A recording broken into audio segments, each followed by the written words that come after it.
All right, Scott. Well, it's 3:29 and we are live, so we can start welcoming people and give it a minute or two when you're ready, and we'll get started. How's that sound? That sounds fantastic. I think on the screen right now we are seeing the presenter view, so I don't know if you have the other Oh tab yeah, available. we don't want that, do we? There we go, even better. Yeah. Welcome everyone. Excited to let a few other individuals join in, and we'll get started probably just under 60 seconds here. Yeah, I am going to switch that up and do this, and then swap again. How's that? Perfect. Except for that's hanging out there. Excellent. Well, I know a few others may start trailing in, but as with all great webinars in the year 2021, everything is recorded. So if you do join in later, let your fellow counterparts know that there's a recording available.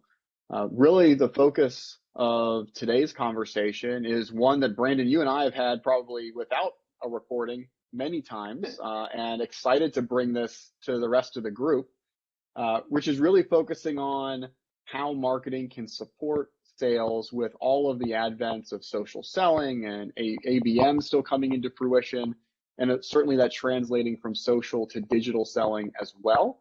And so past conversations we've had, extremely excited to bring to the forefront Brandon Lee, CEO of FunnelAmplified, and I'll certainly give some opportunity for Brandon to introduce himself. But before we jump in, please utilize the chat functionality that you have available. Put in some questions. I'll be monitoring the chat. We'll sprinkle those in throughout. Always great to have those in line with the topics discussed, and we'll certainly work to make sure we have some time available. Two commitments to this group, as Brandon already mentioned in the chat. No intention of selling or promoting anything. This is a time for you to ask questions, especially as we're all thinking about 2022. The other commitment that we're going to try to make is to ensure that we've gotten everybody off and questions answered by 4:15 Eastern. So with those two tenets between the two of us, Brandon, excited to welcome you and looking forward to hearing the conversation today. Oh, thanks, Scott. I appreciate it. And I'll just reiterate, this is for you. We're excited to share this information. Some of it is like 2.5 years of research that my team has been doing from stuff around the world, which is really exciting. And then, of course, we want to do our best to get you off on time, get you out of here on time. But my commitment is to answer any question you have as long as it takes. If you're willing to stay, I'm willing to stay and answer questions for you. So let's get started. I love to start with, a little something funny, but also a little bit to tell a story. So you may have heard this before, but there are two friends walking through a jungle on a little bit of a hike, and they encounter a jaguar. And the first guy stops and looks at it and goes, "Oh my gosh, we're in trouble." And when he turns to look at his buddy's sitting on the ground tying his shoes, and he says, "Dude, what are you doing? We can't outrun a jaguar." And his buddy looks at him, he goes, "I know that, but I sure can do my best to outrun you." No laugh, Scott, no funny. I didn't get you. I was on mute. You missed it. It was an authentic laugh. Oh, good. Hey, here's why I tell that joke.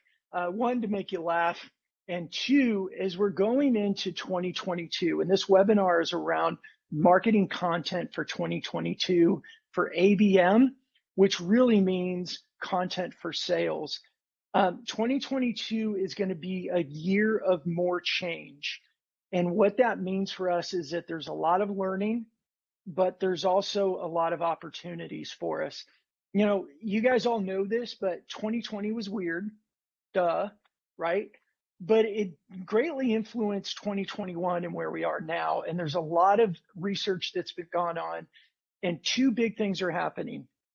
Number one is people don't want to go back to the offices. And you might be in that boat where you've been working from home. You're like, I don't miss my commute. I don't miss the expense. I'm excited I can wear jeans and whatever at home. I don't have to get dressed up. But a lot of people want to stay working from home, and they're doing a lot of things to make changes that allow it. People have moved out of cities. There's just a lot of changes that people have made because they found working from home gives them a better lifestyle. The other thing that's happened is demand generation, content marketing, revenue creation has changed dramatically.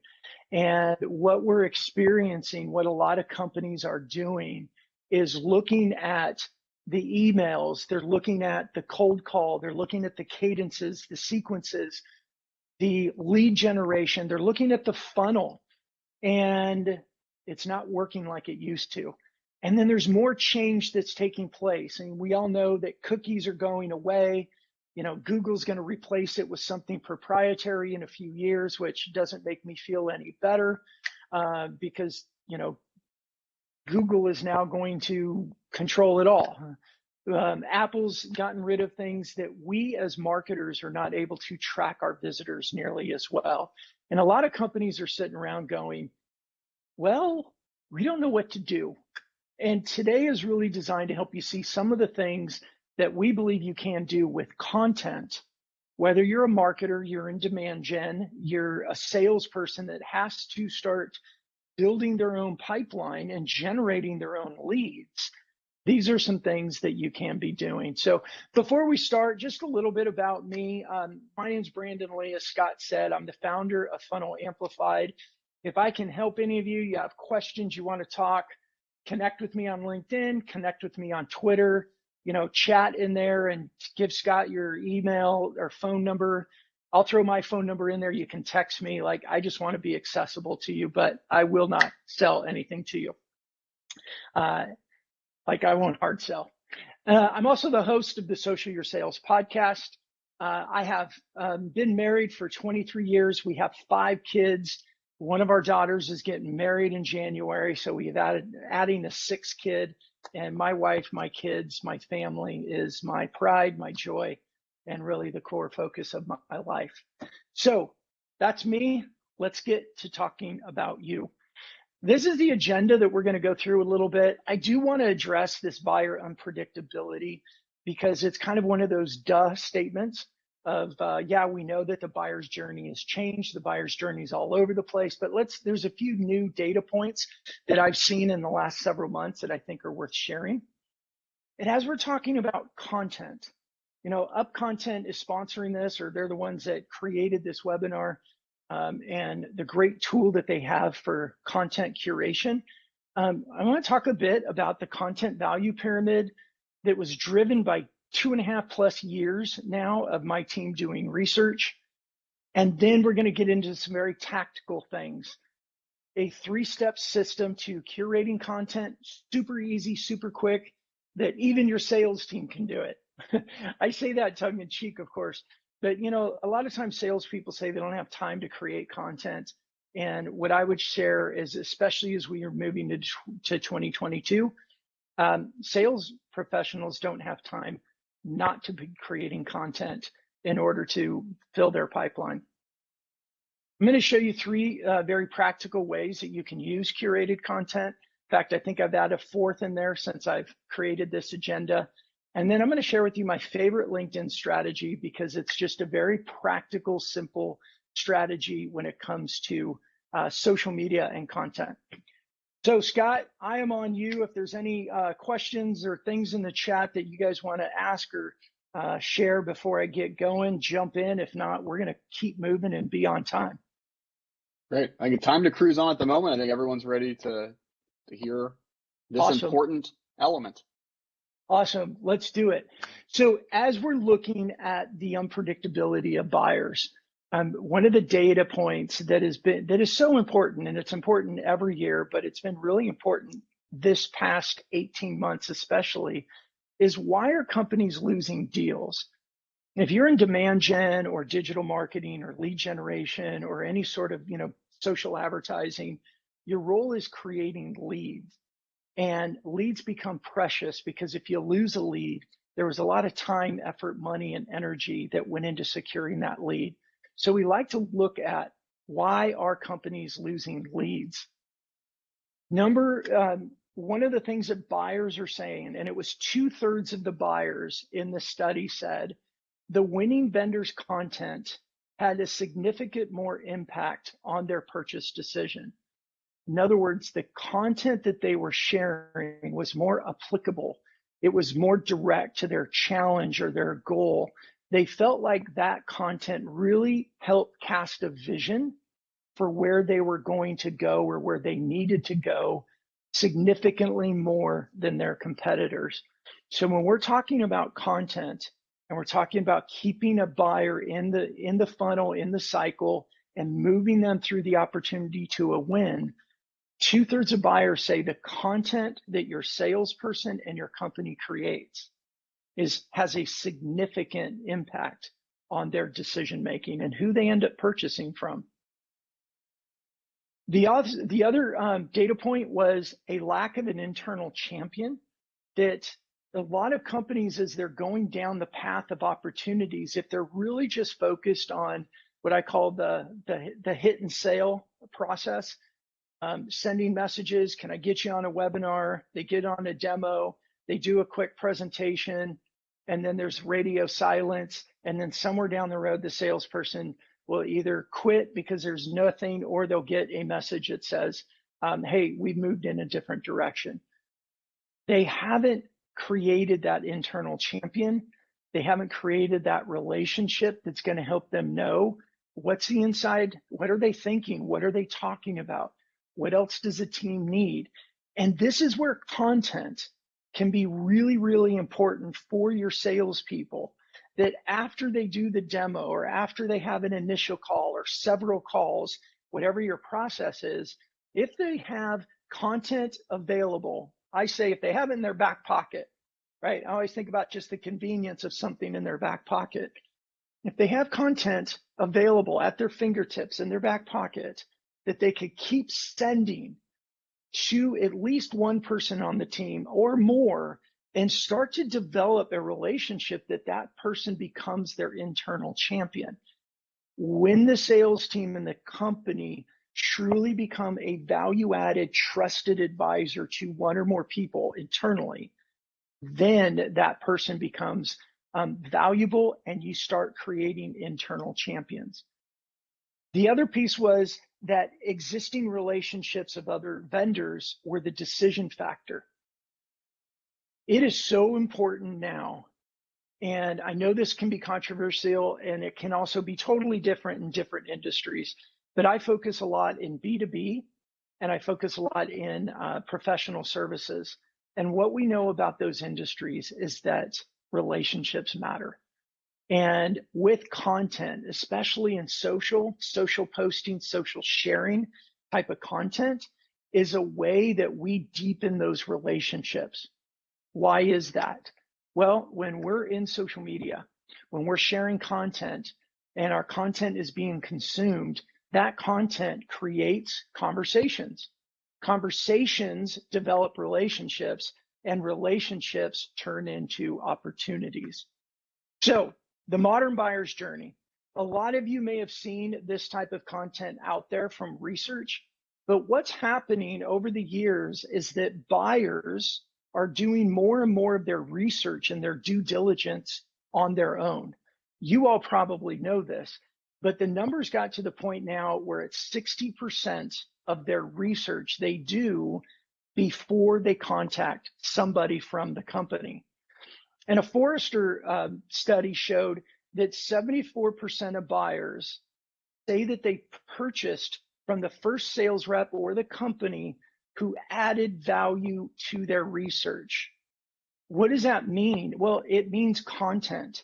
Because if buyers are doing their own research, it means they're consuming content. And if 74% of them say they purchased from the company that they first got valuable information from, well, that's content. The other complexity with buyers is that they're not just buyers anymore. They're buyer teams.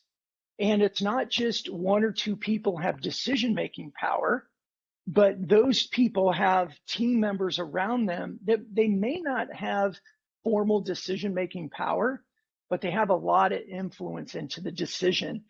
And if you think about your activities in social media or your activities reading emails, newsletters, blog articles, whatever it may be, we all have a lot of opinions now because we see so much stuff. So the buying team is expanding, and they all have opinions because they all have relationships with other vendors, and they all read and consume content. So as we're moving into this 2022, buyer behavior is changed dramatically. And these are very new from the 2021 Forrester study, but they're consuming 59%, they're having 59% more interactions before making a buying decision than they did just 2 years ago. It means our sales cycles are longer. It means they're consuming more content. They're having more conversations. We need content to draw them to us. They're doing a lot more self-guided research, and buyers are getting savvier. And one of the things that I would say, and I love this graphic, I blocked out things just to protect, the innocent, so to speak. But what I like about this is things that buyers are doing. You want to talk about buyers being more savvy. This is a senior director of demand generation and digital for a pretty significant company. Now, there's two things I want to share here. Number one, buyer behavior. She went to LinkedIn and asked her circle of trust, as I call it, her connections, her LinkedIn community, said, I've got a problem. What do you recommend? Who do you know? She didn't do a search. She didn't go to Google. She didn't go look at a bunch of different web pages. She didn't go to web pages where a cookie was placed, where they were able to track her. She didn't download PDFs or white papers and get into people's lead funnels. She went to her social community and asked for help. I call it crowdsourcing your search because, quite honestly, it's faster and easier for us, right? I can go and do this and the research comes to me and I didn't have to go do it on my own. And on top of that, the data is suggesting that buyers prefer the opinions from their friends and their community and their colleagues rather than information they get off of websites, because of course a website is going to say everything wonderful about your business. It's your website, but their community is going to tell you the truth. Now, the other thing that I find about this example that I want you all to think about, her role is a director of demand gen and digital. And she went to social to start generating information about a purchase. Social is becoming so much more powerful and such a key platform in buyer decision making. Normally, I would expect somebody who's a senior director of demand gen would do a Google search, go to the top of the funnel, right? Do the traditional search, lead generation, intent activity, but she went to social. I think there's a lot to be said there. So I laid a bunch of things out that kind of are scary, kind of like, what do we need to do here? So let's go into a few things, and the rest of this, we're really going to talk about more tactical things. And as we go into this, okay, so number one, tactically, we need to evaluate buyer behavior. Now, you may want to consider this like we need to review our buyer personas. And that's part of it for sure. But really evaluating buyer behavior is marketing and sales, or demand gen and sales, are your teams communicating with actual buyer behavior. When are buyers engaging? When are they checking out? When are they re-engaging? What are they asking for, right? How are buyers doing their research? Sales professionals, even SDRs, have the opportunity to ask a lot of questions. How are buyers doing their research? Are your team's tools in those areas? What questions are buyers asking when they're on the phones or in a demo or in a webinar or in a chat? And are we using those questions as a company to produce content? And how quickly are we producing that content? Because we all know everything is moving so quickly. And how do vendors prefer, or how do buyers prefer to interact with their vendors? Like, is your team equipped to do this? The data that I'm seeing is, and just had a conversation this morning with a sales professional who sells email software. And he came to me and he said, what do I do differently? Because the tools I have aren't working to fill my pipeline. And the tools he was using are the tools he actually sells. So there's some challenge here if you're selling email software as a salesperson and email isn't really working for you. So how do your buyers prefer to interact? Here's a story just from the last few days for me. I had a buyer in a conversation, in a Zoom, in a demo, and at the end of it, she requested a one-pager. I said, well, I could send you some links to, a couple links on the webpage that give very specific information about what we just talked about. And she asked again if I had a one-pager PDF that I could share with her. Well, we didn't have a one-pager, but what I did is I threw it into the marketing team and I said, hey, I've got a buyer that asked for this. And, it wasn't that big of a challenge because we just took some things from the website and put it in, and now we got a front and back one-pager. But we chose to listen to what the buyer requested and gave them what they asked for, because I want any opportunity to be different and better than my competition. Now, as buyers have changed, I think it's a good exercise right now to look and see if you're really targeting the right buyers. And I know in some companies, this is like, Brandon, what are you talking about? Of course, we're targeting our right buyers. But let's expand the traditional view of your personas and the demographic and psychographic and, third-party buyer intent data. But who else are you targeting in the buyer group? As an example, are you targeting and building any relationships with the HR people? If you're selling something for sales or marketing, but maybe it influences HR, are you trying to connect with them early so that by the time they get in a room and they're addressing your software or your service, that they've already had exposure to your brand and good exposure? Or are they going to come into it cold, and then you're leaving a lot of their judgment and decision up for chance? So who is talking to that extended team? Who, if any, is your champion? Who is your true champion? Because a lot of times the final decision maker that has the ability for making budget decisions isn't necessarily the one that's going to bring the opportunity to the team. So it's time to take a look at your buyers, the buying team, and make sure that you're targeting the right buyers. Okay, the rest of this time, we're going to get pretty practical. I'm going to share some research. I'm going to share a very simple system of curating content that works extremely well for our customers and for me. I use it all the time. And then we're going to wrap it up with my favorite LinkedIn strategy that I hope adds value to everybody, because it's really good. It's really good. So here we go. I want to talk a little bit about the content value pyramid. And this is why. A few months before COVID really locked us down, I was at a networking event. And it was an evening event, and I had a cocktail in my hand. I think pretty much everybody had a drink of some sort in their hands, or they had a plate of food. And there was about 6 or 7 of us standing around in a circle, chit-chatting, right? You know how networking events go. You want to get to know people. You get to find out who they are. And of course, we're thinking, ooh, I want to talk to them more. They're a good customer potential. And, we're kind of doing our strategic thing. But we're all just chit-chatting, getting to know each other. And then this woman shows up, and she kind of butts in to 2 people standing close and kind of like, oh, excuse me.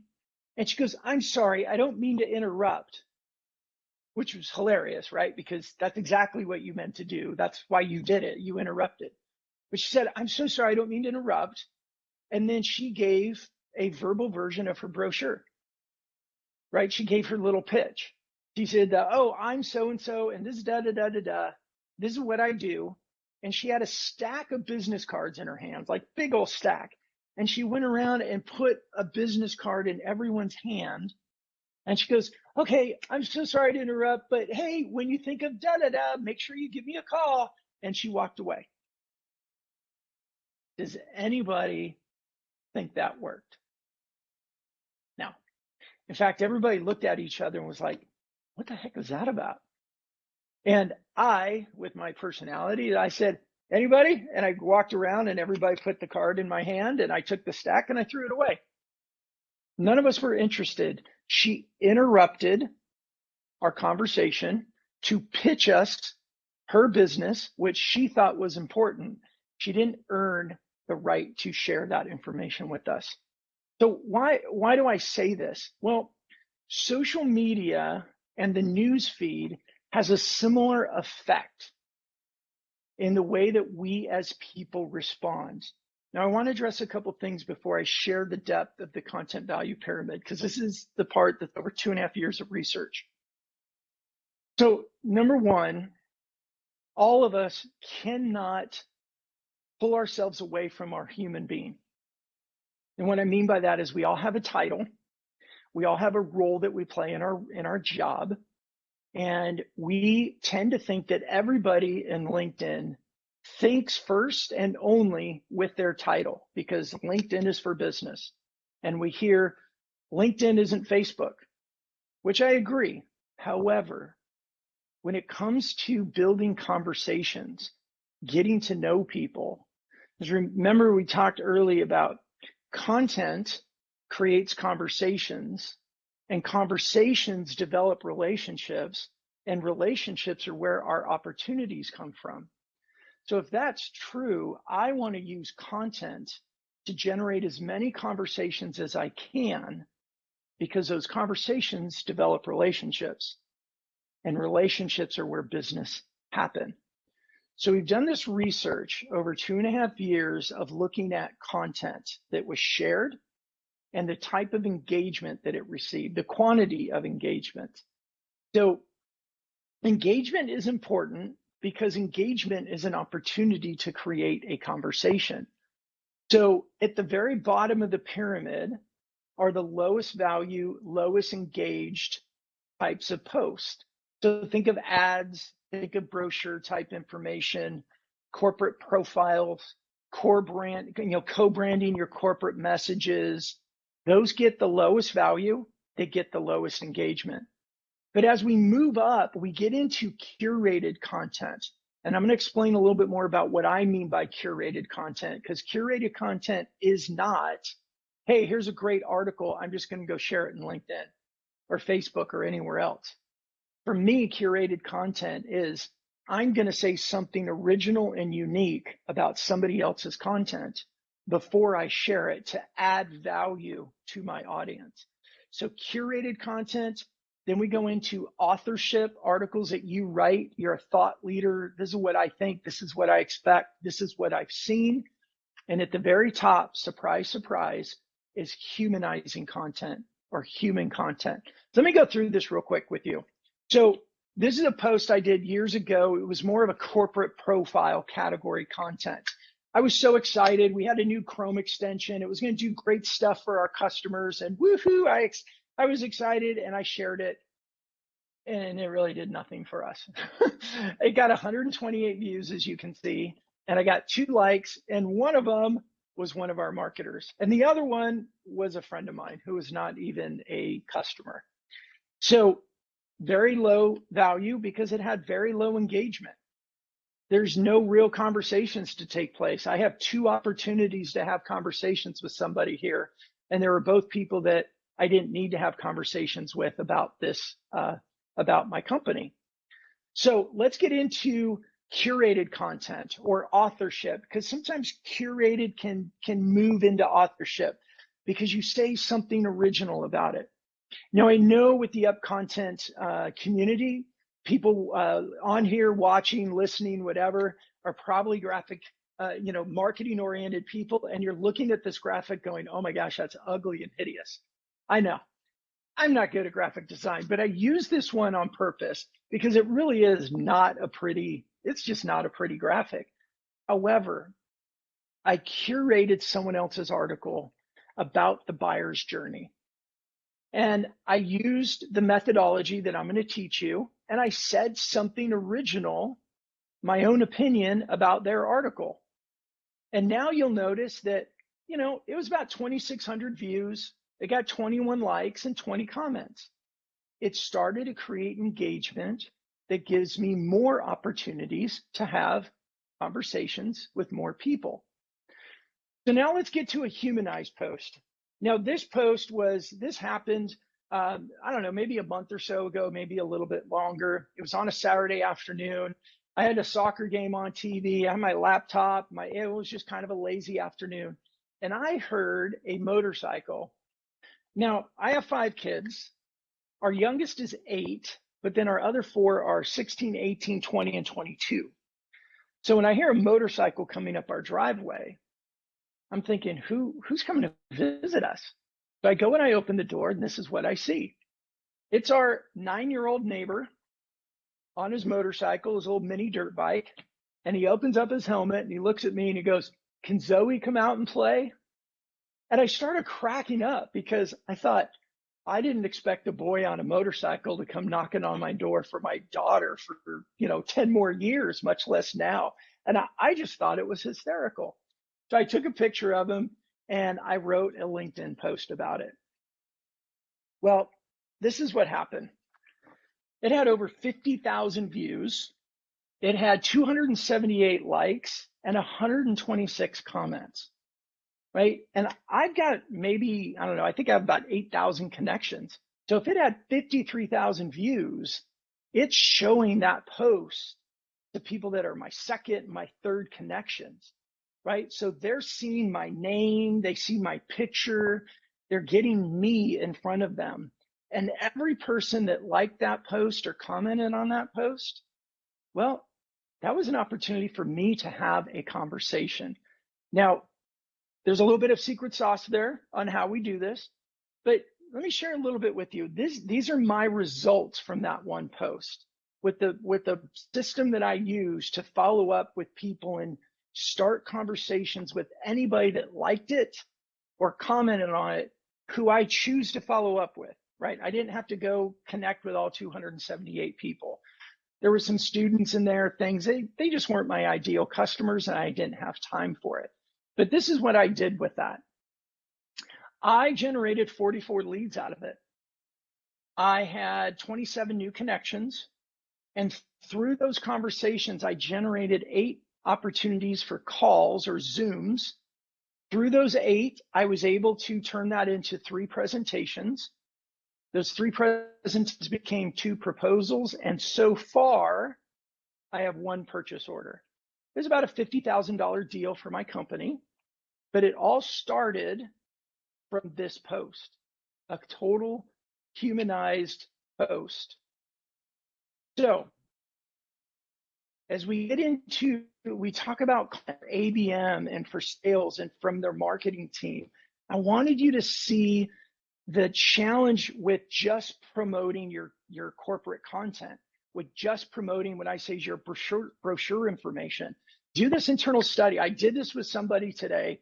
I love doing this with sales professionals.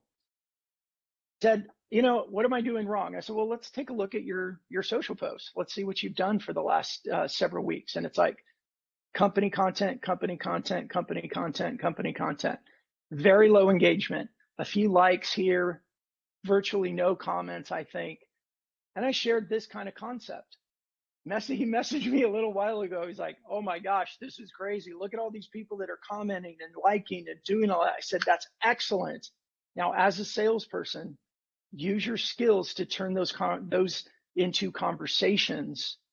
And some of those conversations, they could lead to sales. They may lead to referrals, but you're definitely expanding your network.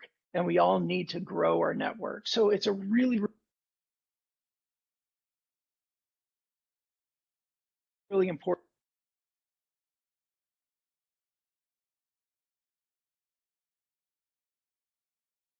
Brandon, if you can hear me, I think we lost your audio.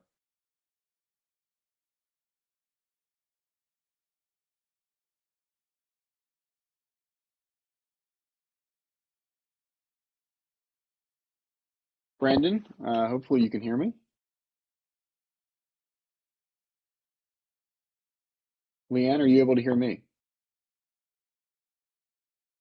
Okay, great. All right, so I'm going to try to get Brandon's attention. It looks like he might have seen it.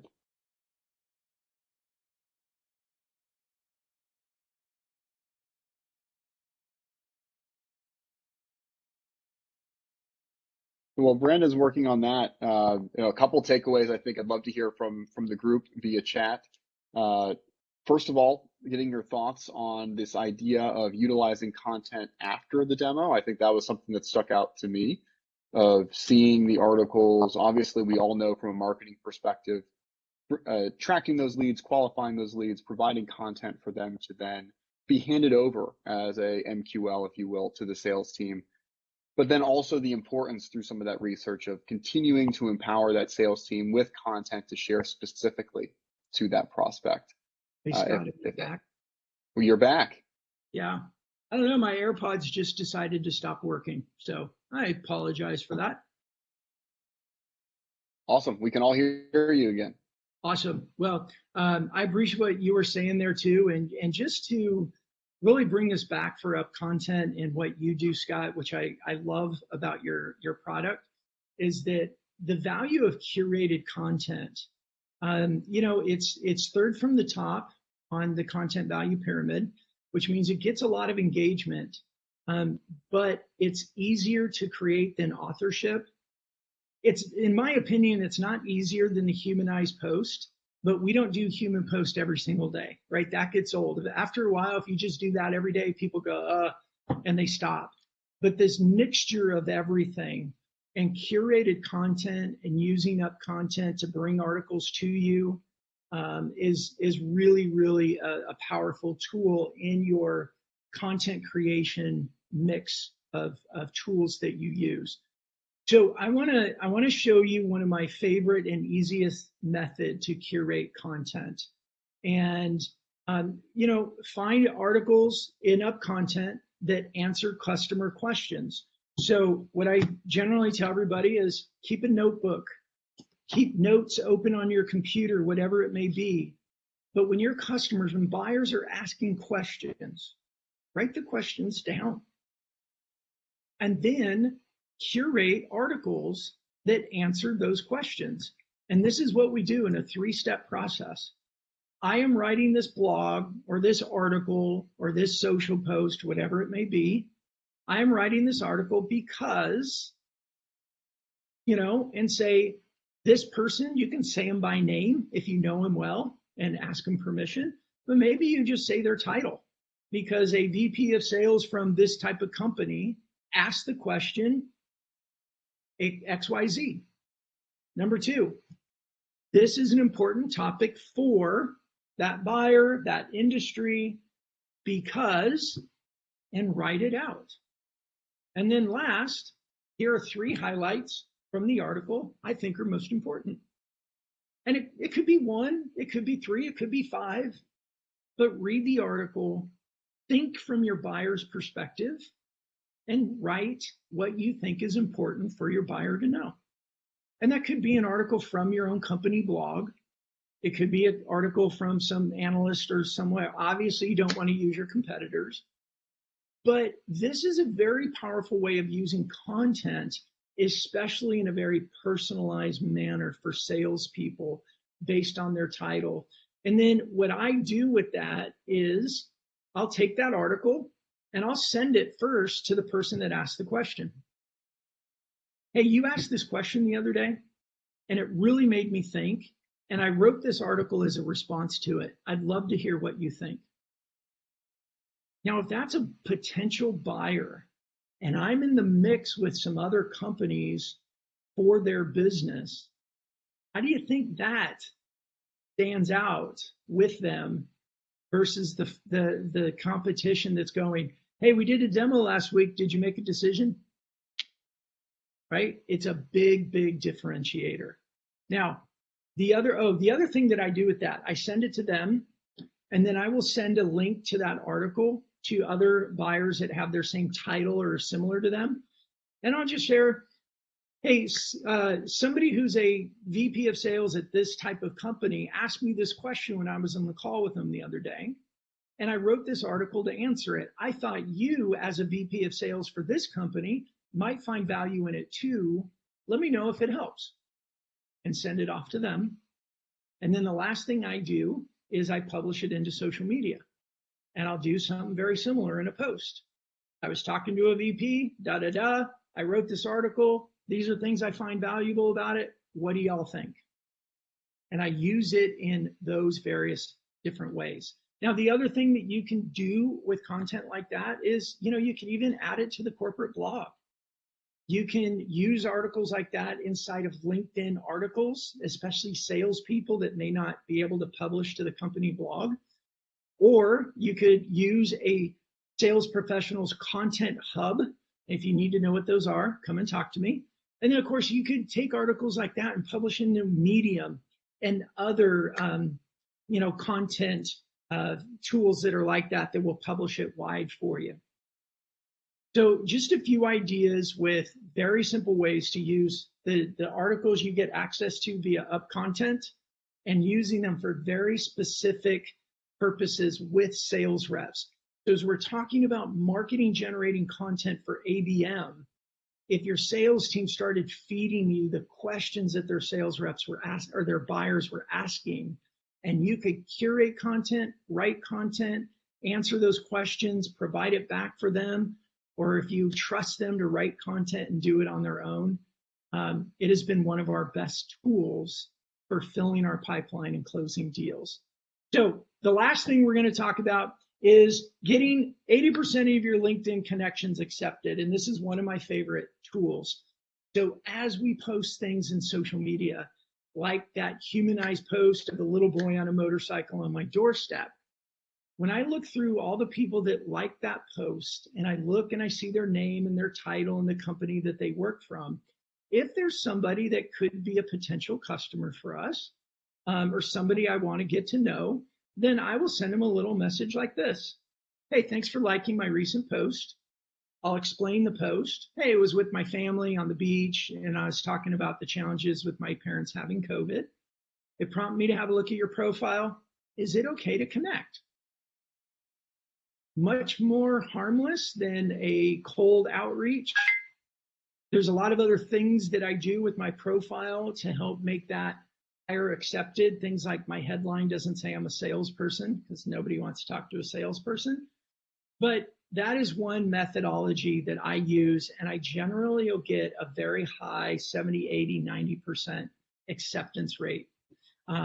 Get things like this. Hey, wonderful post, by the way. I agree, dad jokes are always funny.